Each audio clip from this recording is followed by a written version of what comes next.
Want to know what the fast track is in being able to have better relationships, understanding yourself more, attracting high quality clients, being able to be a better service provider to those clients and everyone around you? It's by deeply getting to know yourself on a cellular level, on a psychological level, on a subconscious and conscious level. And that is why I love all these different tools where we can learn what type we are, what category we fall into. That's where my childhood money imprint theory came from 5 years of studying people. If you haven't listened to that 4-part series, you need to go binge that after this. And I honestly had mixed feelings about human design prior to this. I know so many people are obsessed. I get it now, but I had been typed incorrectly. It didn't feel good to me. I didn't understand how to apply it because just knowing what we are, that's nice. That can even be validating, but we have to know how to apply it and what to do with it in order for us to have a transformation and see the abundance and the gifts in it. So I had my publicist search high and low for the top expert, someone who would be a great fit for this podcast for all of us crazy brained, somewhat skeptical people who need to have it served straight. And we found Erin Claire Jones. She is a leading human design expert. She's been featured in major publications all over the world. And she typed me in this episode. So you're going to hear that. I used myself, as I often do, as an example to help all of you go deeper within yourselves. But your mind will be blown in the unique and practical and digestible way. She teaches how to apply your human design type to create a life that feels freeing instead of freaking draining. I'm now on board with this thing. I get it. So sink into it. Even if you don't know your type, we have a resource for you that's right in the show notes so that you can do that. And then you can come back to this episode.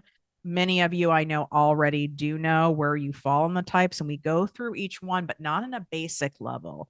We go to the nuances and the practical application so you can see results from having this information. I get shooketh in this episode, and you'll see why. Trust that you're hearing this today for a reason right now. I know that you have been sitting there chewing in your mind. Why am I not further ahead in my business? How can I figure it out? How can I leave this thing to do this thing? I want to do more of this. Why isn't it growing faster? What am I missing here? What do I need to do next? Figuring it out is not a profitable business plan. You can stay stuck in that insane place for years and waste time, money, and energy that you'll never be able to get back. Truth is, you're either setting yourself up to bring in next level profits into your business or setting yourself up for more of the same. It's time to make a move. And this is your money move. Period. End of story.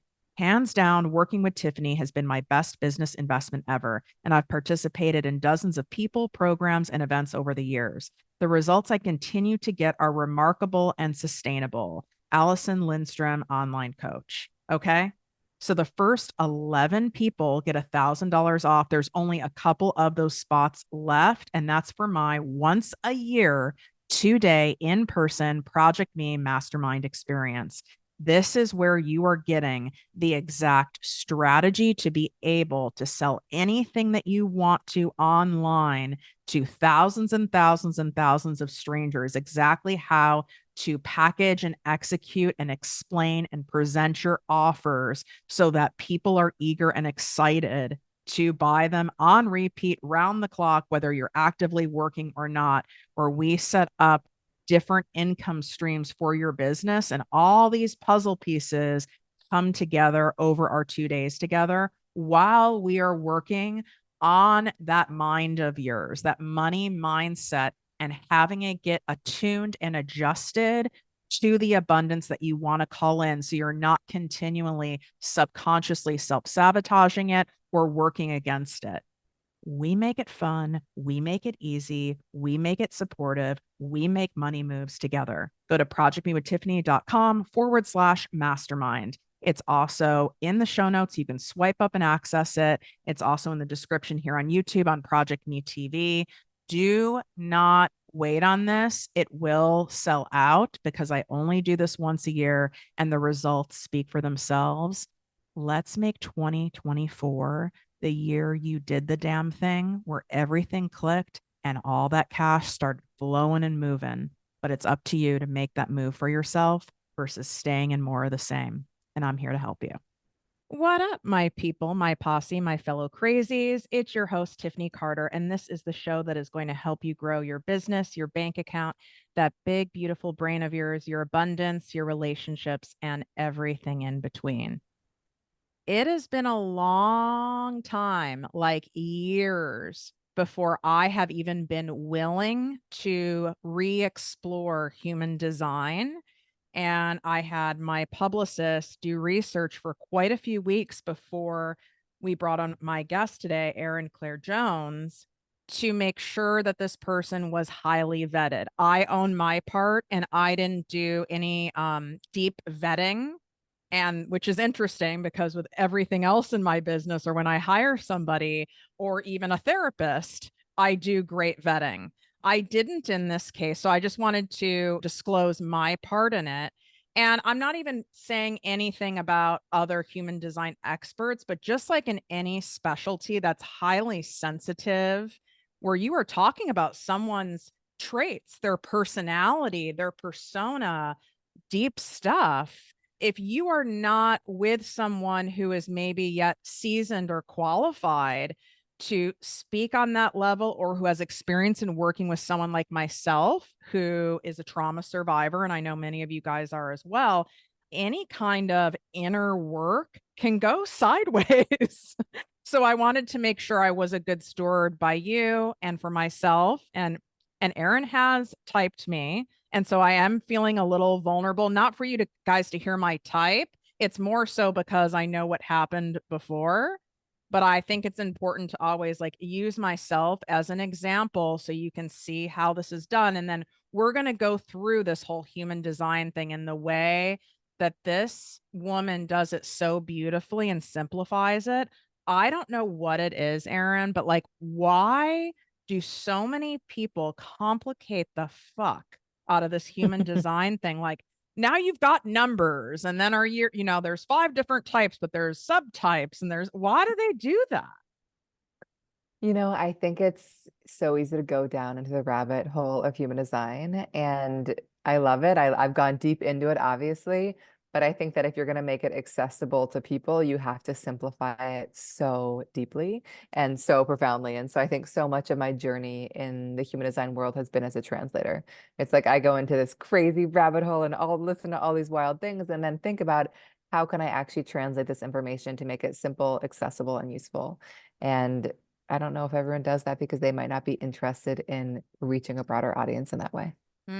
That makes sense. Just like anything when it comes to people who are medical influencers or people who simplify the law, right? Like, and I Yeah. know for me, if anything is overly complicated or heady, like I'm out. Like I have enough going Hmm. on.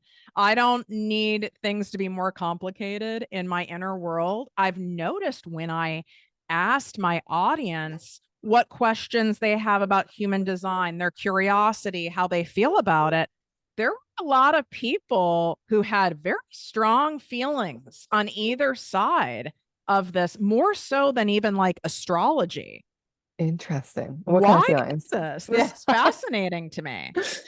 Well, I think, it is a big thing to have a stranger tell you who you are and how you operate.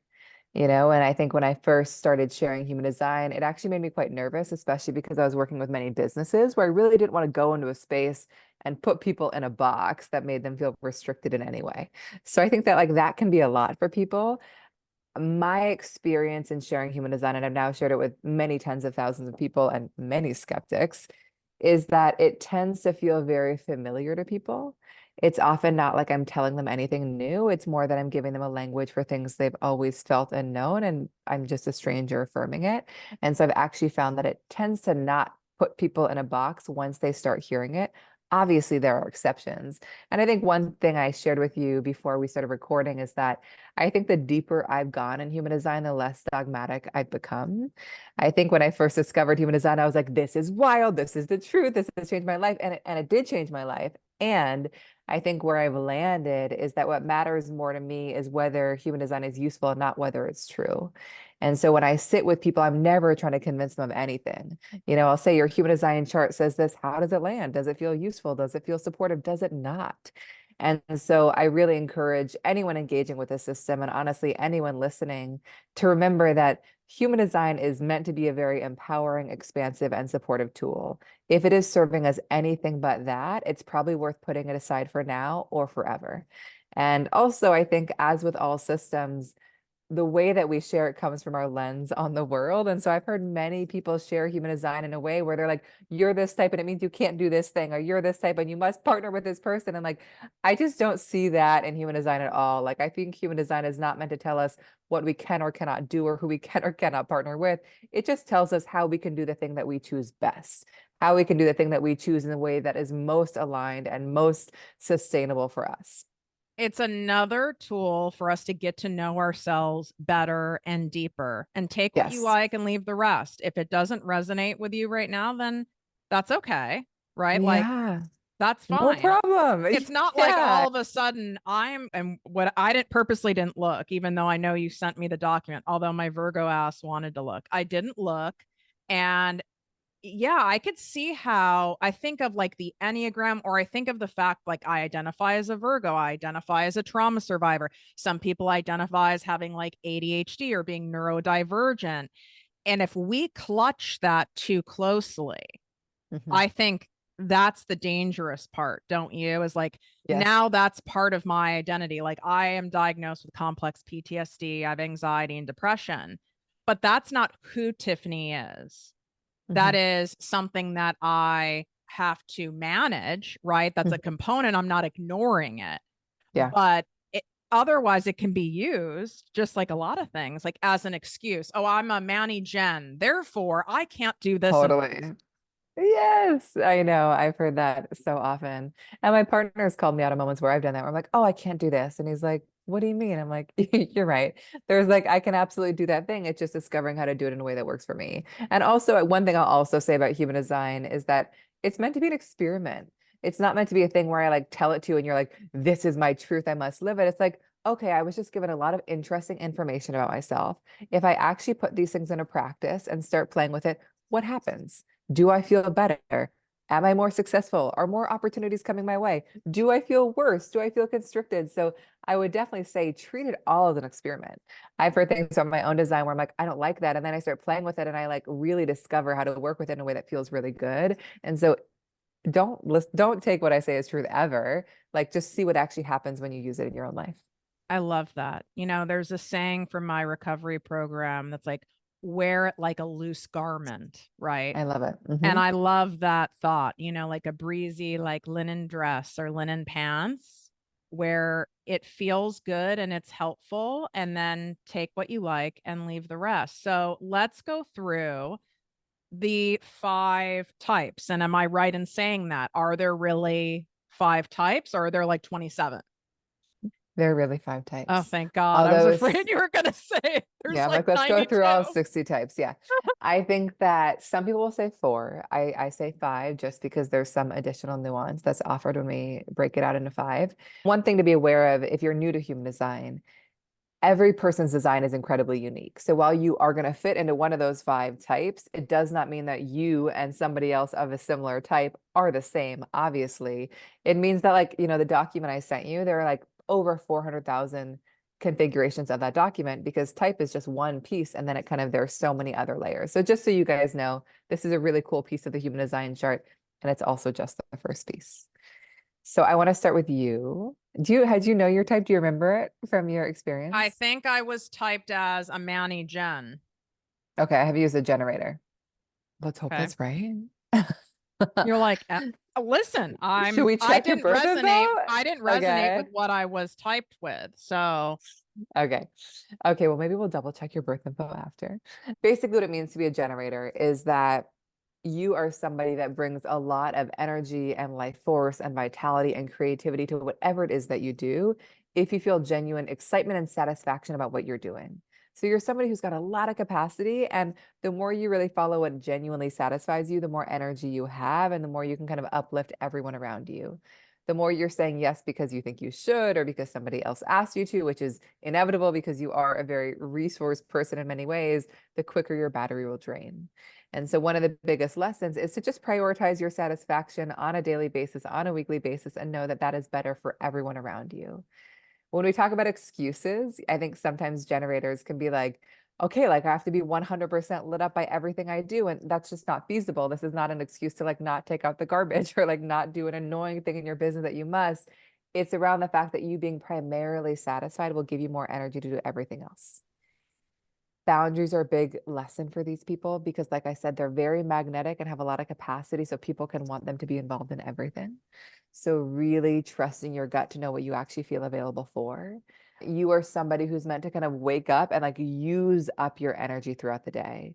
You might find that if you don't use it up in satisfying ways, whether it's what you're working on or who you're spending time with, you might drop into bed and feel pretty restless and have a hard time sleeping. So, like, fully expending your energy is what allows you to rest well at night. And as a generator, you are not somebody who's meant to just like chase after and force and initiate opportunities. Rather, you are meant to kind of wait and see what shows up in your world and what naturally sparks your gut before you go after it. So it's basically seeing what you naturally respond to versus what you think you maybe should be doing. How does that all land or not land with you? that definitely lands with me. I have been an entrepreneur, which you don't know this, for 16 years. I have two businesses. So, because of just being experienced, right, and Yeah. being awake and aware, I know that like 70% of the things that I don't feel like doing are a required part of being a human in life and running a business, right? Like I just adjust my attitude to it. Mhm. But like I do notice when I launch things or products, projects, programs, even what companies I invest in now, if I'm not like super lit on it and I try to force it, and sometimes I don't catch it because my Of ego course. can be very clever.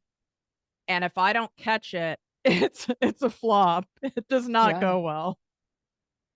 Exactly, and it's funny because in your design and this extends far beyond type, like you've got a really strong gut response and you've also got this like very powerful active mind and they're just like totally doing their own dances. And so it's really easy to kind of get overly logical about things and your mind serves a big purpose and probably makes you really good at what you do, but your gut and that kind of natural instinct you feel around people and places and commitments is definitely what's going to lead you towards the thing you actually have the energy for. Do you find that there is a great majority of like entrepreneurs or leaders that fall into a generator category or certain professions that fall into a generator category? Honestly, generators, I feel like there's such a wide range because these are people, I do see a ton of entrepreneurs that are generators, because they just have this like natural capacity to bring ideas to life when they're excited about them. But honestly, like as a generator, if you're like really lit up by like product management or you're really lit up by construction or you're really lit up by whatever, like that's going to be the thing for you. What matters is like what is the thing that like allows you to go really deep and feel so deeply satisfying and enriching to you because these people are very natural doers and so that can take so many different forms. What is the, so to speak, like red flags of being a generator that someone, myself and other people that are listening that have been identified in this category or think they might be, need to be aware of? I know you said boundaries is one Mhm. of them. Yeah, I think another piece is that I think a lot of generators I've worked with have seen it as selfish to kind of prioritize their own satisfaction on a day-to-day basis, where they're like, you know what, I'm just gonna like do this for this person, this for this person, and they just kind of end up like getting just giving it all away and having so little energy left to themselves. And they kind of forget that they're actually gonna have more energy to do everything else when their satisfaction is actually a priority. So that's a big thing. I think that a lot of people have a hard time making that transition Generators are also very gut-based people. Not all of us have that kind of strong visceral gut response, but it's such an integral part to this design. So I also feel like a red flag is just noticing all the moments where you're like, I think I should do this, or maybe I'm going to do this thing because maybe it will take me here. Maybe I'll do this partnership because maybe this thing will happen.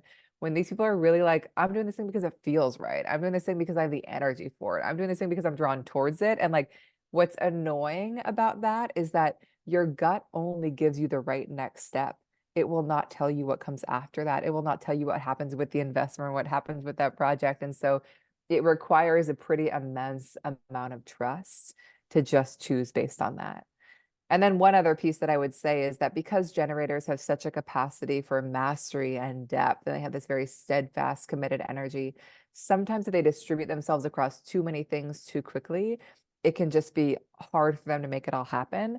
And so what I've seen be really successful for generators, like I said, I think my husband is one. He does so many things, but I really see he can only do one thing at once because he just immerses himself so fully in it. So it's like, So it's like I'm a this. multi-passionate person, but if you're sprinkler systeming all of it, it's only going to Yeah, get so saturated. totally. And it's like you can be an artist and an entrepreneur and a novelist, but also it might look like having a different day where you focus on each of those things, or being an entrepreneur for 3 months and then working on your novel for 3 months. Like you just kind of require this level of immersion that not every other type has. So not forcing yourself to kind of make everything happen at once, and ask yourself instead, what do I have the energy for right now? What I love about this is it also helps give you permission to not have to operate daily, weekly, monthly, structure your days just like someone else is doing. And I Exactly. know this is, everyone has this. Anyone who says they don't is full of shit, where we compare, even in a way where it's like healthy. You're admiring someone's success. People compare maybe themselves to you or even to me, and they want to emulate some of those best practices. But if you, what is the best practice for me and how I manage all the content creation or how you manage all of it? Mm, I bet you how you do it versus me, I bet you is mhm. completely different. 100%. And neither's wrong. It's Yeah. different because, like you're saying, I'm naturally doing it where it works for me because of being a generator. Yeah. Yeah. And I think that's honestly my favorite part of human design is, again, it's not that like one type can lead or one type can build a business or one type can create social media content consistently. It's that every type can do everything, but they're going to do it in a different way based on what works for them.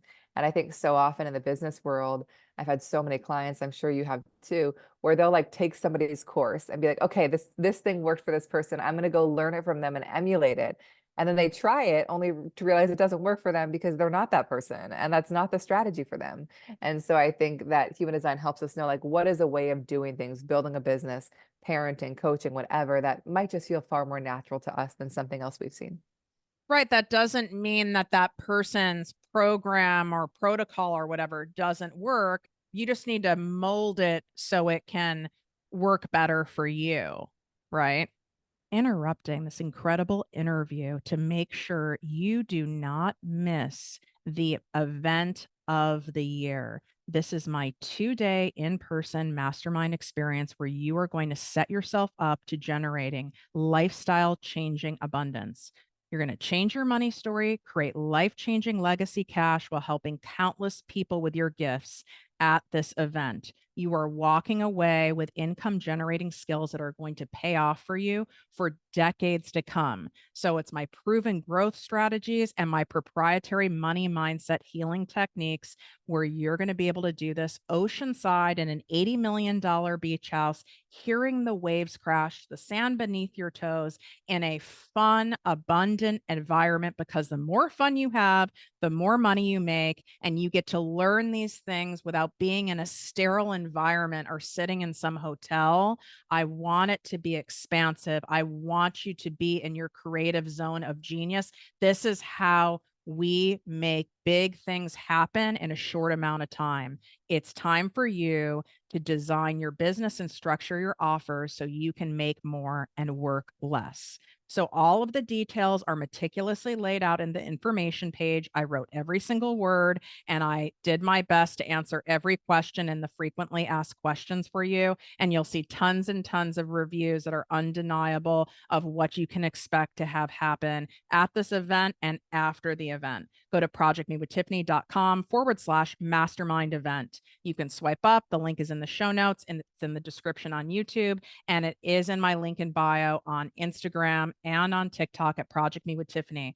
First 11 spots are getting my money move sale and it's $1,000 off. There's also a VIP upgrade available that is mind blowing. And there are only 5 spots for that special VIP upgrade. Don't sleep on this. Last year, it sold out in 6 days. All right. So you need to run, even if you're pausing the episode, to go in here and grab your ticket to the tax deductible business game changing event that will impact every area of your life and bring in massive abundance. Exactly. Like, here's an example in the online space, right? What do we watch a majority of people doing? Now the person has a book. Now they have course number 5. Now they've got a podcast. Now they're on YouTube. Now they got like 5,000 things going all the time, or they're always like launching something. They've always got Mhm. something new. There's always something in the works. That's not my jam. That does Mhm. not work for me. I have a signature program. It's launched once a year. Mhm. Once a year, I have my only in-person live event, which I think this is going with what you typed me as. I Mhm. have one very well-known membership, my Project Me Mhm. Posse Business Coaching membership. I'm not the store that has 300 things. I have zero Mhm. desire for it. In fact, if I try to do that, if I should my way to that, I will end up like horizontal or in a fetal Mhm. position rocking. Yeah. It's a great example. And again, I think it's a good example for you of like the need for like mastery and depth, or it's like, I'm not going to like change my offerings every 3 months. Like I'm going to do one thing and I'm going to do it so, so well.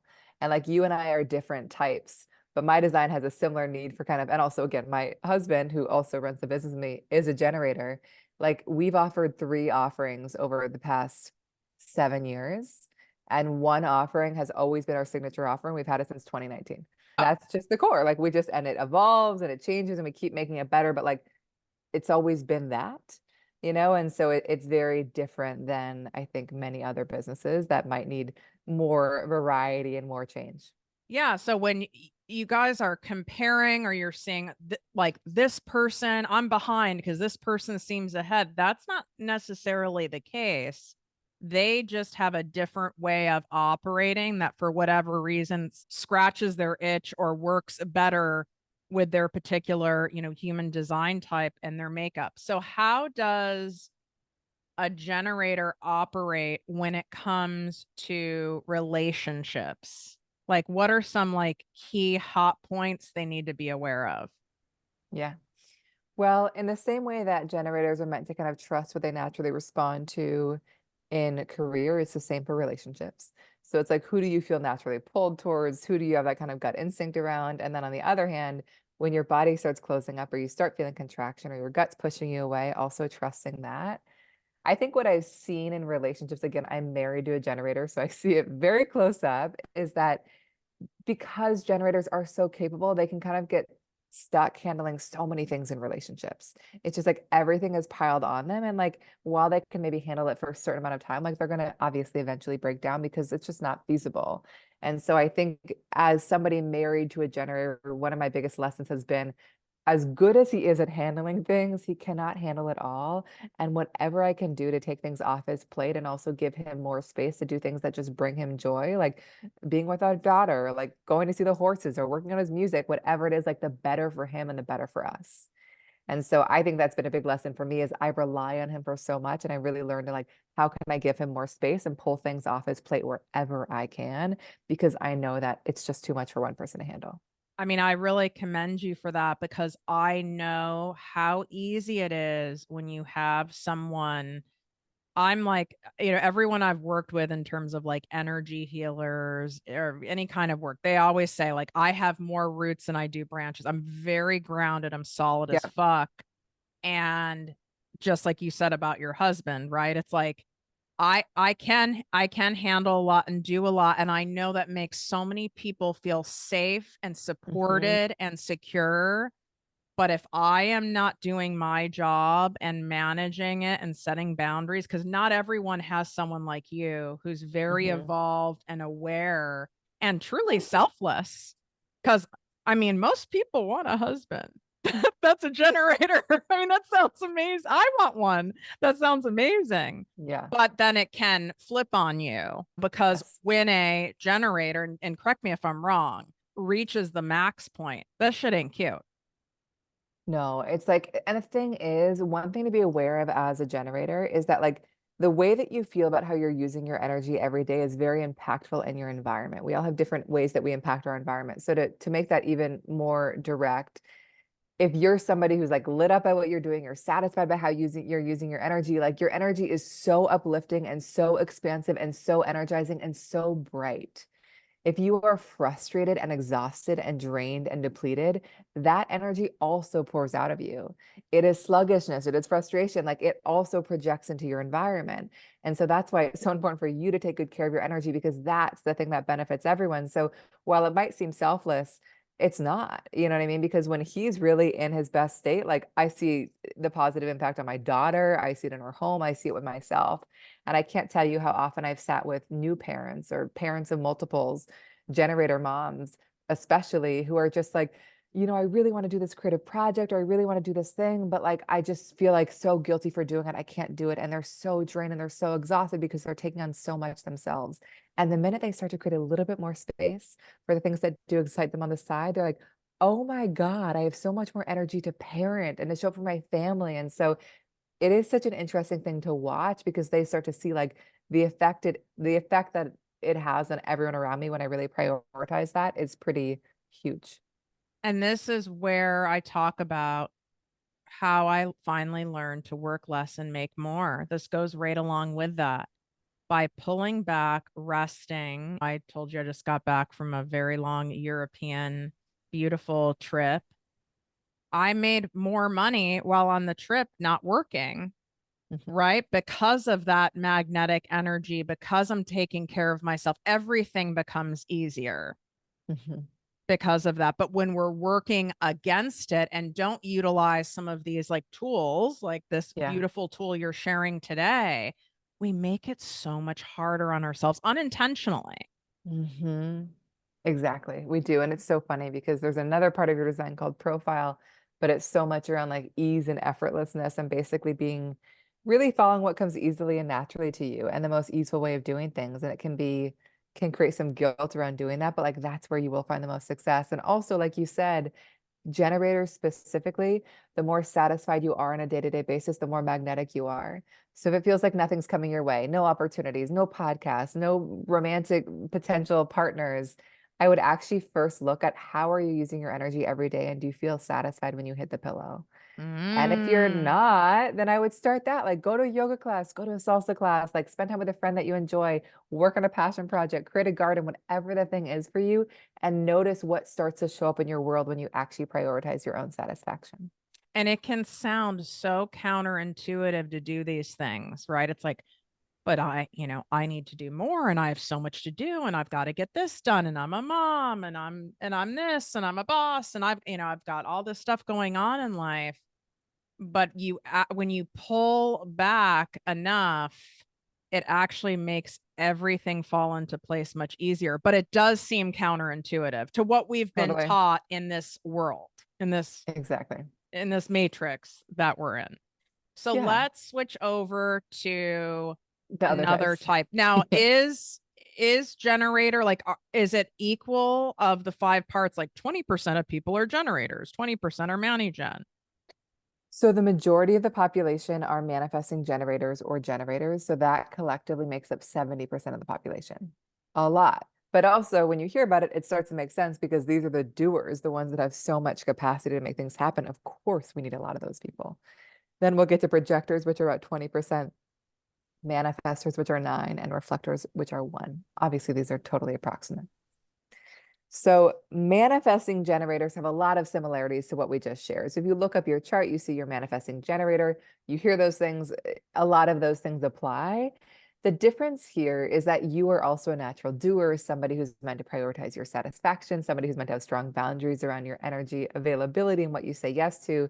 But you are somebody who might find that you are quite multi-passionate by nature. In the way that you and I were talking about, like, oh God, it feels good to have like one offering and Mm. one thing. These people might not feel that way. These are my clients that are like coaches and podcast hosts and, artists and opening a yoga studio on the side. And like they need a lot of variety and stimulation, and they are ever evolving in their career and lives. And they can actually be made to feel quite scattered by the people around them, where it's like you're doing too much, you're not choosing one path, you're pivoting too quickly, you're giving up. But like that's actually how it's meant to go. They're meant to try things on and let things go, start an offering, pivot 6 months later, It you can look know. crazy to someone, just like an extrovert can look crazy to an introvert and vice versa. It can look Exactly. crazy. Totally. And I think one thing I always remind my manifesting generator clients of is like, don't try to make sense, like make your career make sense to other people, because it probably won't. They might not get why you're like coding and also modeling and also doing this other thing, but it doesn't matter, because like what you feel pulled towards and excited by is reason enough to go pursue that thing. It also might not make sense to the person. They might be drawn to like getting a master's in, I don't know, clinical psychology, but not actually want to practice being a therapist. And like, it's just trusting that what they're feeling pulled towards is guiding them in some direction.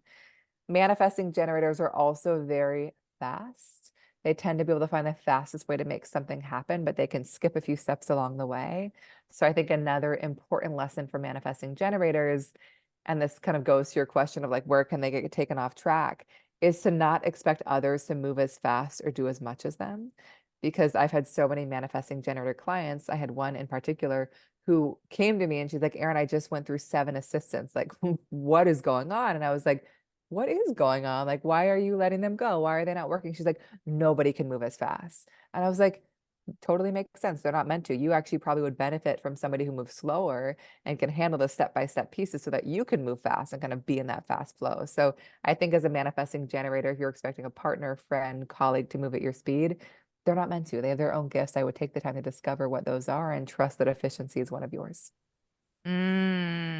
What would you say are some of the red flags to be aware of? Because most people when I ask the audience, I would say a majority, which goes with the approximate Yeah. percentages you gave, did say Manny Gen.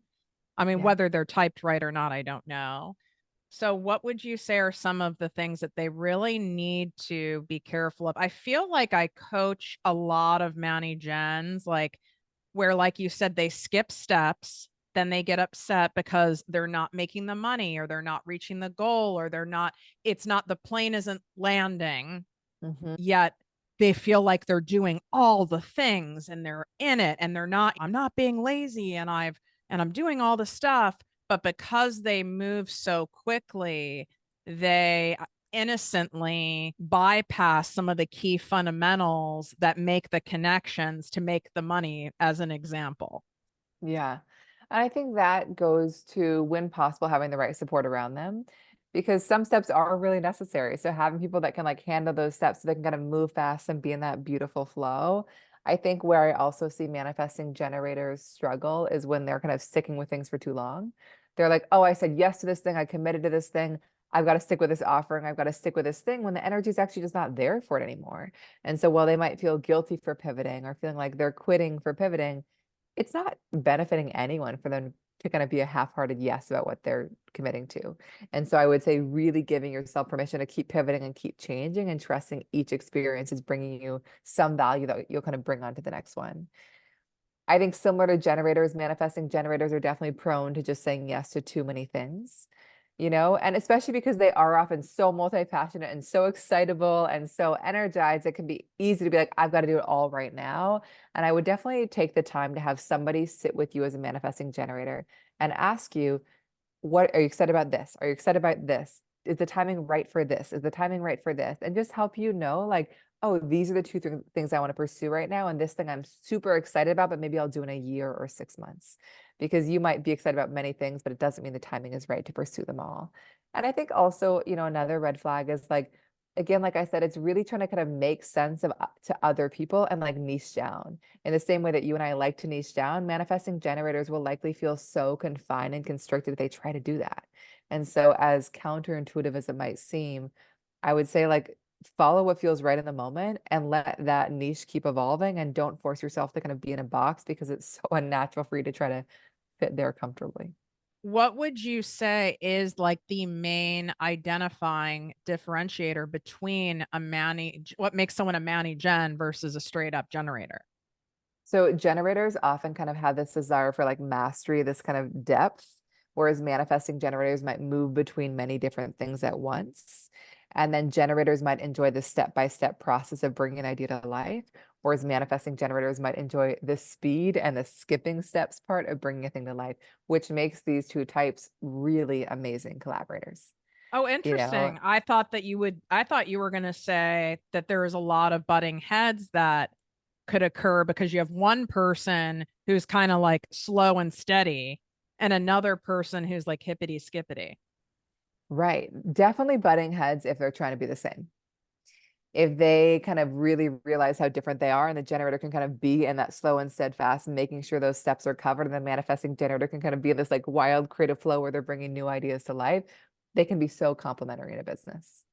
I think But what yeah. they struggle with so much, at least in what I've heard from my students, is they want to pivot and change, but they also are afraid, like, but am I just jumping ships too early because I'm uncomfortable? That's a very nuanced state. I'm sure you help a lot of people with that. Yeah, and I think one thing to be aware of is that manifesting generators are also very gut-driven people. And there's nuance to this. Some people are meant to be very fast in their decision making, some people are meant to be slower. But one of the best ways for manifesting generators and generators to access their gut response is to have the people around them ask them specific questions. And so, like, if I was sitting with a manifesting generator going through that challenging moment, should I leave or should I not? They're probably going to talk to me like for 20 minutes about all the reasons they should or should not do that thing. And then I'm going to ask them, is it time to leave? Like, do you actually feel like it's time to leave? And my experience most often is the answer is immediate and visceral. It's like, yes, no.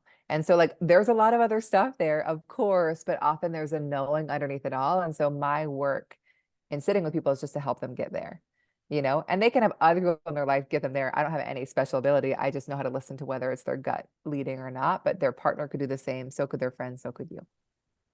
If you guys want to go deeper into learning your type, I know that you offer a couple Hmm. tools, and we'll have them in the show notes, but I would rather you explain what we're Yeah. putting in the show notes so they have the option of what level of depth that you want to go into on this thing. Yeah. Just a little bit of context. And I think that this actually goes back to your question earlier, like, why do people go into all the details? I think part of the reason is that people don't understand that most people don't want to learn human design. Mm. Most people want to know how human design can be useful in their own life. They don't care about all the centers and the channels and the colors and what they mean. They just want to know, how can it help me? And so our offering, our signature offering that we've sold over 40,000 of and we've had since 2019 is something called the Blueprint Guide, which is basically a book all about your unique design. It's totally customized to you. Like I said, there are over 400,000 variations. It extends far beyond type, but it basically is, what does your chart say about how you can kind of use it in your life? Like, what does it mean for career and relationships? Where can you get taken off track? What are your strengths? So, if you want a book and an operating manual to you, it really is the perfect place. And we have a discount code for that, which is Project Me. But that can be found at humandesignblueprint.com/guide. And it's in the description here on YouTube at Project Me TV. And it's also just swipe up and it's in the show notes for you guys to access. Okay, so let's go on to another type, the Okay. less popular of types, so to speak. Okay, so yeah, we're going down to the ones that are a bit more rare. So we've got projectors. I'm a projector. Projectors are kind of the opposite of what I've been sharing. Projectors are not meant to be consistent doers. So projectors are often very gifted leaders and coaches and managers and guides because they are so sensitive to and attuned to people and so good at asking the right questions. And as projectors, our biggest red flag here is that, like, we basically are very susceptible to overdoing and overworking to try to keep up with everyone around us. And so one of our biggest lessons is knowing that our energy actually ebbs and flows. And it's really good to have like moments of pause and rest and space in your day and not just keep going just to keep going. I know for me, the more rested I am, the more effective I am. And I'm learning this lesson every single day, and I still don't quite believe it. But I would say as a projector, it's really trusting that your worth does not come from how hard you work or how much you do. It's really your perspective and how you see. That must be Uh, challenging though for a projector when we're in this world where everything is so visible on social yeah, media and where if especially if you're in North America, where it's like the human doing versus the human being. yeah. And if a projector is someone who more so operates in the less is more, I can Mhm. imagine that can be very triggering sometimes, especially if you're surrounded by or watching a lot of Manny Gens or Gens. Oh, yeah, totally. And again, it just goes back to the same thing. Like when we try to be a thing that we're not, it's really hard, and I've spent so much of my life trying so hard to be a doer. And I just have learned through experimentation and experience that like I'm just not at my best. The opportunities don't come when I try to do that. Like my work is not as good. And so again, just like building these little moments of pause and giving myself space to just be intentionally unproductive has just been like so impactful in my life. And generators and manifesting generators, they often know when to stop. Like their energy's out. They're like, I'm done. I've literally used it all up. It's like time to rest and sleep. As projectors, we don't quite have an off switch. And so like I've had so many moments where my husband's like, why are you still working? And I'm like, it's a great question. I don't know why. Like I'm gonna go ahead and close my computer. Meaning you don't get as visceral of signs as I do. Like Yeah. when my battery is like running low, it's loud. Totally. No, at all. And like there is this kind of constant, I should do more, like I should whatever, like productivity is going to equal more success. And it just has not been the case for me that that's actually been true. And one other piece that's important for projectors to know, and this felt very disempowering for me to learn at first, and now I'm in love with it, is that projectors are also not meant to initiate or chase after things. They're meant to be invited into opportunities. And so they're meant to wait for somebody to kind of look at them and be like, hey, I think you'd be amazing at this. You carry all these unique gifts. Like, and in the same way that I was invited onto this podcast, it was just like my only work has been to just make myself visible and share my work with the world. When I pitch people, it doesn't go so well. But when I just like let myself be broadly seen and just share, then it allows people to be like, oh, I really resonate with her. I'm going to reach out. And so all the opportunities in my life have come from invitations like that.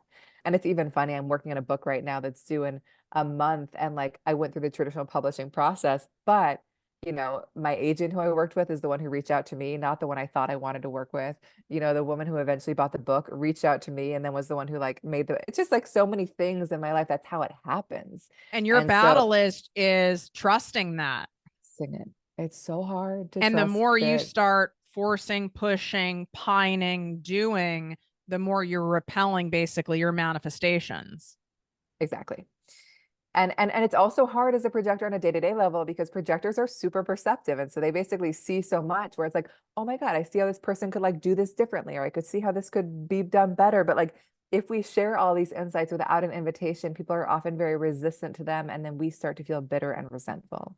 And so even on a day-to-day basis, I really learned to like sit back and wait for somebody to be like, Erin, like I want to hear your perspective. What do you see? And obviously, with people that I love, I might be like, oh, I have a thing I want to share. Like, are you open to hearing it? But I remember even growing up, like I really would try to guide and lead my sister so much. And she was just like not open to it. Her design is about not being told what to do. And so I think learning that, we haven't got over that one yet, but learning that was so helpful because I was like, it's not that the advice is wrong. It's more that like this is just not the right dynamic to share. So waiting to be invited in has really helped me conserve my energy and make sure that I'm only sharing my guidance and insight with those who are ready to receive it when they're ready to receive it. What is the challenge with a projector in relationships? Because I could see, since you said your dynamic with your husband is a generator, I could see that as me being a generator myself, now that I know, and I could see myself if I was not taking care of myself and I was doing all the things, I would get resentful of a projector that I didn't feel like was doing enough. 100%. And that's been a thing, and I think a big thing for him has been like, 50-50 is not always 50-50.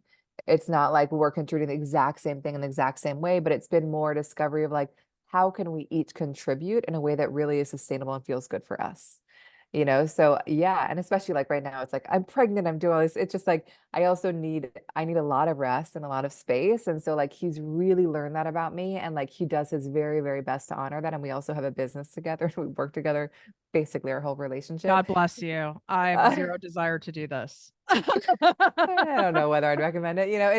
We love doing everything together, and it's required so much understanding of how different we are. But I think you articulated the challenge pretty excellently, and that like it's really easy to be frustrated. I've worked with so many clients, they're like, God, they're resting, they're not doing anything, whatever it is, and then realizing that it's like, oh, like they really need that space, and they come back from that space so refreshed, And and they it's also not bring like you're resting, like, oh, I'm just, entitled and I'm sitting back. no, It's actually it's actually how you are productive, it is, and like which again, sounds weird, but I get it. but yeah, but it's like the thing is that like if I'm trying to do things when I don't have the energy, it is diminishing returns. You know what I mean? But when I wait till the energy's actually there, I can make it happen so powerfully and at my best. And so like, and he also knows that when I take rest, like I'm way better for our business. I'm way better as a mother. I'm a way better partner. And one example is like he decided to just like redo all this landscaping DIY this weekend and like, very physical manual labor. And like, while there's a past version of me that would be like, I'm gonna get in there with him and I'm gonna do it, even though I'm like 7 months pregnant. I was like, I'm gonna lie on the porch swing and I'm gonna just be with him, and I'm gonna bring him water and I'm just gonna like be part of the process, but not feel the need to exert myself in the same way because I truly don't have the energy right now. And so it's like learning in moments like that, or like how can we still be together and support each other, but maybe not showing up in the exact same way. How do you handle it as a projector when you're a month away from your book deadline, which Yeah, that's stressful, you a know? little bit. Yeah, How and you have to get the pages in. Period, end of story. And if it's like you're not in that space, but yeah, you have a deadline, and there's got to be that fine line of you pushing yeah. versus you just going, I'm resting and I'm just going to tell my editor that I'm a projector. Yeah, that hasn't worked. I think that, yeah, I mean, there are moments for me where it's like I'm in a really hard deadline right now. And also, again, I'm pregnant, so I can't actually push the deadline much. It's like this is the day that it's Yeah. due. And I also really want space to not work before the baby comes. Um, so I think for me, it has been just giving myself moments of pause where I can. You know what I mean? Where it's like I'm working a lot right now and I'm waking up before the family wakes up and I'm just like, and I also am like, okay, like today it's like I'm also gonna go to yoga. I'm also gonna have acupuncture. Like I'm just gonna have these like little moments just to kind of recharge in the middle of the day. I'm gonna like make sure I go for a walk. Like I think there's a past version of me that would like put those things to the side because it's like, no, those are work hours. And I'm like, I will be so much more effective if I take care of myself in those moments. And like I also like get in bed at 8:30 p.m. You know what I Yeah. mean? Like it's like I have a hard boundary and I read fiction for an hour because that is like a moment that I need so desperately. And so I would say that in this moment of my life, I'm working my booty off and I also like I'm just giving myself moments of pause where I can. And also like I went down to a 4-day work week during the book, which feels like a little bit crazy. It feels like maybe I should work more, but like I also know that time with my daughter is like my favorite thing ever. But we already have a book of evidence. I mean, Yeah, pun intended, that you totally. working less generates more. It does. And honestly, like I will say that even on the weekends where it's like, okay, I'm gonna be with her all day, like, and I'm just gonna like really I'm gonna do such crazy work during her nap. You know what I mean? I'm gonna have like an hour and a power and an hour and a half and then like be with her again. And so like I'm just finding like how can I just not force myself to work all the time and just create those moments where I'm forced to be a lot more effective. And I find that I am more effective in those moments. When I just create so much time to fill to keep working, I'm not that effective. I love this. It's like we are so conditioned to work against ourselves. That's what just Oh, keeps coming up I the know. more you're sharing this. So now there's two more types, and these are the ones that are by far the most rare, right? Correct. So manifestors are very disruptive, innovative forces. These are people that are a little bit more provocative in their energy. These are ones that I can often feel the most when they walk into a room. They're so good at starting things. They have so much energy to like bring new ideas to life and like walk new paths and do things differently than the way that anyone else has done. but they're not great or might not have the energy to sustain or keep creating or building that thing. I know I've dated a lot of these A lot people. of these people, so really good at starting, but you can imagine how wrong they make themselves for that. I've worked with so many manifestor entrepreneurs that like are staying in a business far too long because they think they should bring the thing to life that they started, but their juice and power was at the beginning. Their energy can really ebb and flow like projectors, but a little bit different in that it's not day to day. Like they might have a few hours, weeks, or months where they're totally on fire, and then a few hours, weeks, or months where they'll kind of pull back and they're in their solitude and they're resting and they're waiting for the next idea to emerge. They are the ones that are really meant to initiate. So they don't need anything to respond to or an invitation. They're just waiting for an idea to bubble up, and then they're just here to go make that thing But happen. they don't like the actual like day-to-day execution of it as much. Not when it gets past the beginning stages. Like Yeah, at the beginning, and they this might can love that. be people can really judge these people. And I have in my Correct. personal life because it looks like someone who's starting all of these projects and never finishes them. And it Correct. can feel really infuriating. Exactly. But it's like, but they're in their gift then. You know what I mean? As long as they know how to then delegate and bring on support and know that like when they free up their energy for their next thing to initiate, they're actually at their best. But yes, if you're expecting them to kind of sustain their energy and always be available, it will be very disappointing because that's not how they operate. And these are people where freedom is a core value. So they're They like a often, visionary. They yes. they have a great idea, they have an invention, but they don't want to get into the weeds of getting the patents and the testing and the marketing and all the stuff. Yeah, like they want to like bring the thing to life and like do all that's required to make that happen, and then probably have somebody else be the one to kind of sustain and create that thing. And it might not be creating something new, it might be disrupting the way that something's always been done.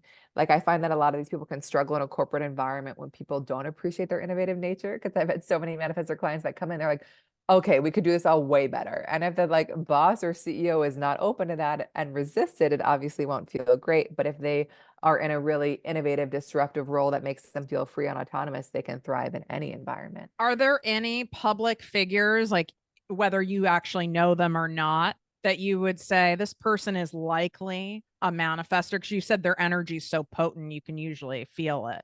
Yeah. Adele is a manifester. Frida Kahlo is a manifester. Gloria Steinem.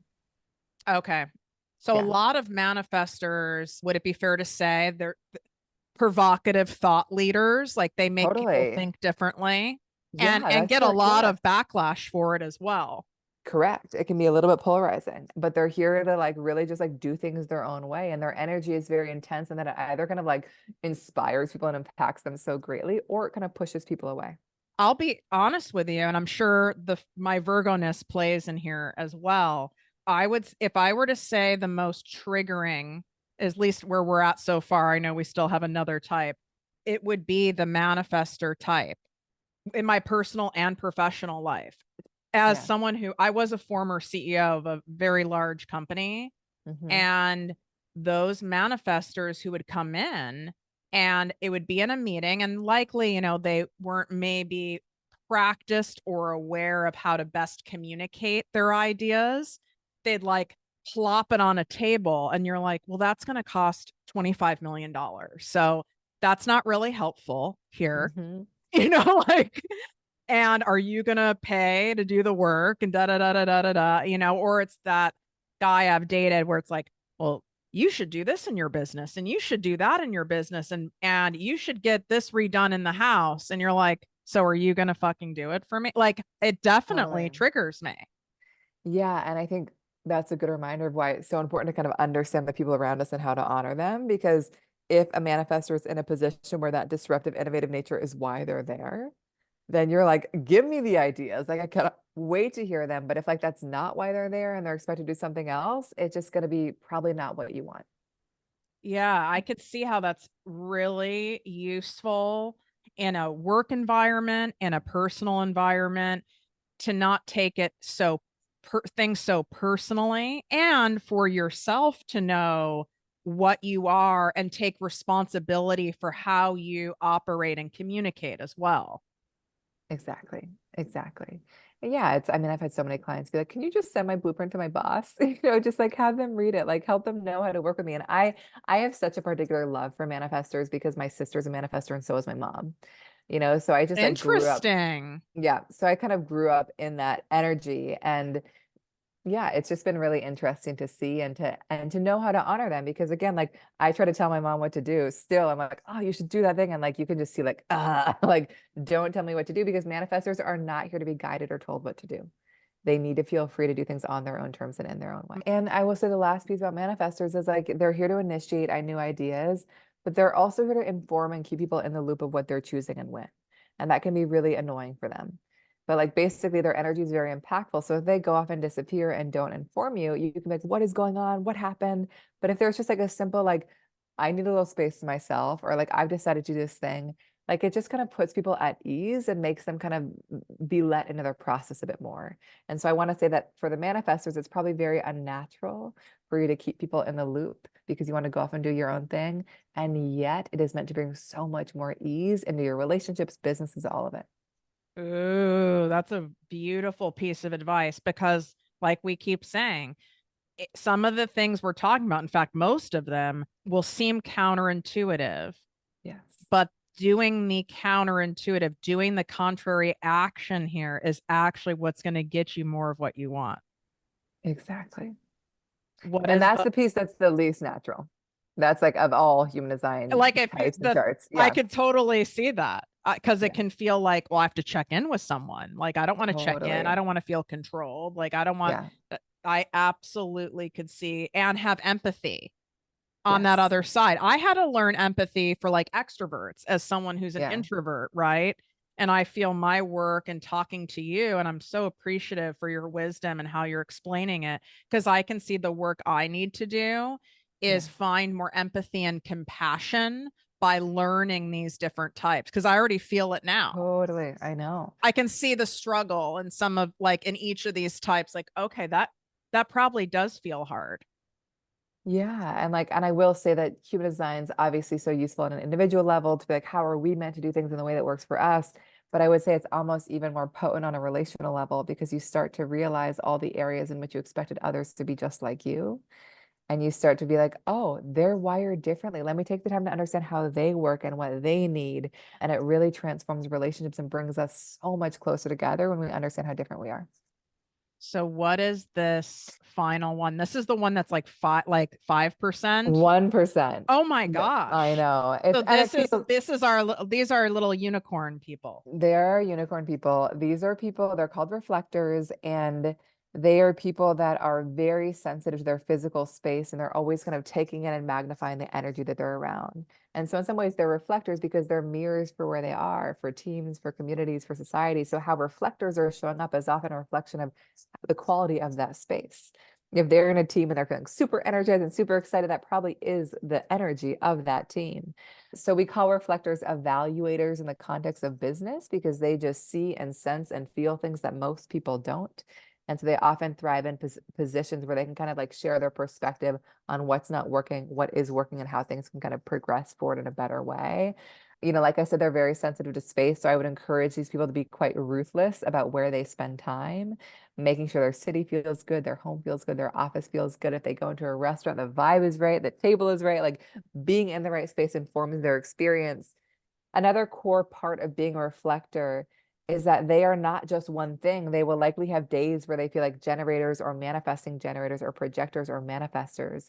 And their job is not to try to be one thing or show up in a consistent way, but honor whatever feels like them that day, knowing it's all them. What They are, what go is ahead. a like telltale sign for you or a big indicator that someone could be this 1% reflector? I never know because it depends on how they're showing up that day. One of my best friends is a reflector. And I remember like once I was like, oh my gosh, she's so a manifesting generator. This is like such a buzzy, excited energy. And then like the next day she was so different. And I was like, oh, like she's a reflector. Like she's just has she's here to express herself in so many different ways. So I would say that's probably the type that is the hardest for me to pinpoint because there's such a variety of the way that they show up because they're just meant to express themselves in so many ways. I think one thing, if I was to get in conversation with them, if they felt different than other people in a really profound way, like because they often just operate by a different set of rules, that might be a clue. There are also people that are meant to be really slow in their decision making. So if I kind of heard them discuss that, that would also be a clue. But yeah, they're the hardest ones for me to just guess. What is the biggest challenge about being in, whether it's a friendship or a relationship with a reflector? Well, their energy is going to keep ebbing and flowing. So you might, expect them to be available for something because they were yesterday, but they might not be today. And so it requires you as a friend, partner, family member to just keep checking in and see what they're available for. Also to know that they're sensitive to space. So you might be like, I love this restaurant, I love this hotel, but like it doesn't feel right for them. And it's going to be hard to have the right experience together if it's not right for them. And my So guess also, is they're not great at like faking this. I mean, they maybe are very conditioned and have learned how to, but probably not. In an ideal world, no, they're not good at faking it. They walk in and they're like, the vibe just doesn't feel right. And I could see how that can feel, especially to people who crave consistency. Maybe they grew up in a dysfunctional household or a trauma survivor, and I think a lot of us as humans, we like kind of knowing everyone has Yeah. different moods, but we at least like knowing patterns in people and what Yeah. sets them off and what changes. And it sounds like a reflector is very hard to kind Mm. of determine that. And that Hmm. could feel very stressful, at least for someone like me. That Yeah. could feel very stressful to like be able to put my finger on it. Yeah. And I would say that they are most supported in relationship when they have space to keep evolving and keep becoming, and they're not expected to stay the same. So it kind of requires a partner or friend who just wants to keep meeting all these new versions and is excited to. It doesn't mean there aren't going to be threads of consistency. Of course, there's going to be core values and things like that. But like you might find like, wow, you show up so differently with your family and then with your friends and then with this group of friends because they just are magnifying all this amazing energy that they're around. Yeah, and I could definitely appreciate that as a friend. I don't know if I would want that as an employee or as a romantic partner. And I think that's Yeah. also important to utilize this to determine what actually fits the best with you and your type, Yeah. wouldn't you Yeah. say? Totally. But I really do have a belief that, I think that like any type can be with any type, any design can be with any design as long as those differences are honored. So you might be like, okay, this is like not for me, but I think that it totally is possible if that's like an energy that you want. Like I would say a reflector in a business, they can like be in the business and just basically take this bigger view and give you so much perspective on what's happening in a way that's so valuable. So maybe that operates better as like a kind of consulting role than a role that you're relying on day to day. Yeah, and it's like you said, there's so many other components to somebody, right? Correct. Someone's unrealized trauma, someone has a mental illness, right? Like someone is using an illegal substance. Like there's so many other factors that go into play that none of these things that you were sharing today are an absolute. It's like when you look at astrology, it's like Virgos shouldn't be with this sign and Virgos are really good with this sign. But it's like I have also experienced the exact opposite too. Exactly. So anything's possible. I think it just requires that awareness of how different they are and like whether or not that's suited, you know, for what you're looking for. What would you say is the best next move for somebody who's like, I like the simplicity of this. I want to dig in more. Is it jumping into your signature program or is there another like toe dippy step prior to that if that feels like a little bit like too much for them right now? I think the first piece I would say is just look up your design, totally free. Go to humandesignblueprint.com and look up your chart and see what your type is because we've gone through each of them. And I think first be like, how does that feel to me? Like, does that feel useful? Does that feel interesting given what I heard about the type that I am? And maybe look up the type of a partner or a child or a friend and also see like, does that feel useful to understand them in that way? If you're like, okay, I really do want to learn more about myself and how I can actually use it, then I think getting the blueprint guide is the perfect next step as a way to just be like, how can I actually use this in my life? But I would start, we've given people so much information that I think they can first just get a sense of like whether it feels useful and resonant for them. And you guys, you're getting 10% off so generously by using the code Project Me. That's right here inside the show notes when you swipe up and here in the description on YouTube at Project Me TV. Thank you so much for right sizing my Oh, experience with that makes human my day. design. I mean, like you said, I have a very strong gut. So, Yeah. as does my publicist. So, I already trusted Mm, her. But then she sent me three people in full disclosure. And it was immediate no, no, immediate yes. Mm. And so I already know to trust my gut, but it feels really, really good. And I genuinely want to thank you because this is really useful for me. Like now it's a tool I get to use versus a tool Yeah. I was kind of like, no, I'm not going to do Yes. it. Totally makes sense. If you had a bad experience, it's like hard to want to keep going back. But I'm just so grateful that you were open to it. And I'm so grateful to talk to you because I also think that a lot of people I talk to, I love when people are skeptical in that way and also kind of have that because I think most people are. And so I think being able to kind of talk through that with you has been so wonderful. Thank you so much for coming on. I'm excited for your book. So you guys be on the Me lookout. too. And your baby, you have Me like, too. I mean, who the hell births a book and a baby at the same time? Honestly, it was my whole vision. I was like, I want to get pregnant while I'm writing the book. And now that I'm here, I'm like, Interesting. that was a lot. So, anyways, I don't know if I would recommend, but it's been a real experience birthing all the things at once. Well, we're excited to see it and support you. Thank you so Thank much for you. sharing all of your gifts. My I pleasure. appreciate Thanks it. for having me.